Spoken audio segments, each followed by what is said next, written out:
Ancaman Indonesia bikin oposisi Malaysia khawatir, minta Perdana Menteri segera tangani masalah TKI.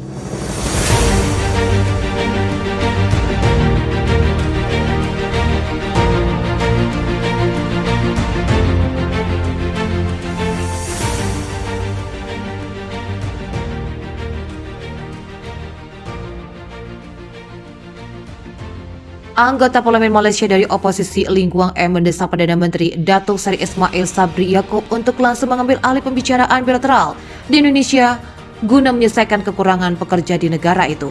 Anggota Parlemen bagian ini mengatakan intervensi pribadi Perdana Menteri dapat segera meyakinkan Indonesia untuk mencabut penangguhan pengiriman TKI Malaysia. Menurutnya, sejumlah aktor sangat bergantung pada tenaga kerja imigran dan diharapkan nantinya bisa memicu pemulihan ekonomi pasca pandemi di Malaysia. Mantan Menteri Keuangan ini mencatat banyak bahwa bisnis domestik terpaksa mengurangi operasi mereka atau menolak pemesanan baru karena kekurangan tenaga kerja, apalagi di tengah kondisi perekonomian saat ini, di mana inflasi serta ringgit yang terus terdepresi. Ketua Nasional DAP ini mendesak Perdana Menteri untuk berhenti mendeklarasikan persoalan ini kepada Kementerian Sumber Daya Manusia dan Kementerian Dalam Negeri dalam menyelesaikan masalah dengan Indonesia. Ia menuding kedua kementerian tersebut tidak efisien dan tidak kompeten dalam melaksanakan nota kesepahaman dengan Indonesia tentang perekrutan tenaga kerja yang ditandatangani 3 bulan yang lalu. Sebelumnya, Perdana Menteri Malaysia Datuk Seri Ismail Sabri Yaakob telah menginstruksikan Kementerian Sumber Daya Manusia, KSM dan Kementerian Dalam Negeri, KDN untuk segera menyelesaikan masalah nota kesepahaman MOU perekrutan tenaga kerja Indonesia yang ditandatangani antara kedua negara. Ini disebut sebagai pangkal masalah Indonesia menghentikan sementara pengiriman TKI ke Malaysia. Ismail Sabri mengatakan hal itu harus segera diselesaikan untuk menghindari masalah antara Malaysia dan Indonesia. Saat ditanya lebih lanjut, dia membantah MOU akan dibatalkan. Yang dipersoalkan Indonesia membekukan sementara pengiriman tenaga kerja ke Malaysia karena negara itu dinilai tidak menghormati nota kesepahaman yang sudah ditandatangani pada April 2022.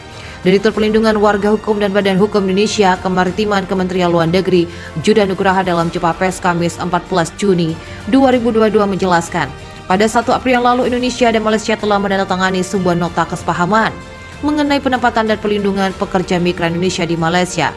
Dalam nota kesepahaman tersebut, khususnya di pasal 3 dan Appendix C, disepakati bahwa penempatan pekerja migran sektor domestik dari Indonesia ke Malaysia dilakukan melalui satu kanal. Sistem ini menjadi satu-satunya mekanisme yang sah untuk merekrut dan menempatkan pekerja migran sektor domestik asal Indonesia di Malaysia. Lebih lanjut, Judah Kedutaan Besar Republik Indonesia KBRI di Ibu Kota Kuala Lumpur menemukan beberapa bukti yang menunjukkan Malaysia masih menerapkan MIT Online, sistem perekrutan lewat internet yang tidak ada dalam nota kesepahaman antara kedua negara.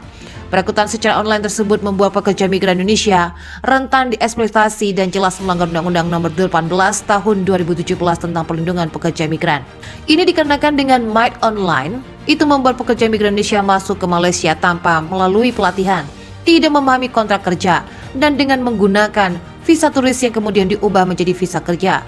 Kementerian dan lembaga terkait sudah mengadakan rapat untuk menyikapi persoalan itu. Judah menambahkan keputusan pemerintah tersebut sudah disampaikan secara resmi oleh KBRI di Kuala Lumpur kepada Kementerian Sumber Malaysia. Menurutnya, Kementerian Sumber Malaysia pada hari Rabu 13 Juni 2022 telah menerbitkan pernyataan pers yang menyatakan akan segera membahas isu ini dengan Kementerian Dalam Negeri Malaysia karena sistem MIT Online berada di bawah kementerian tersebut.